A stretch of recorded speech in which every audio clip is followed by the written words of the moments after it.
Welcome, today in front of me Realme C25s, and I'll show you how to unmute ringtone on this device.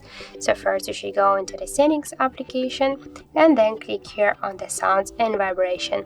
Now just to unmute your ringtone, you should swipe this white dot to the right side with your finger. And also we got the second way how we can do that.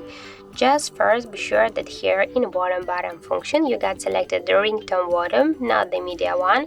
And now just by press your up bottom button, you can also unmute your ringtone.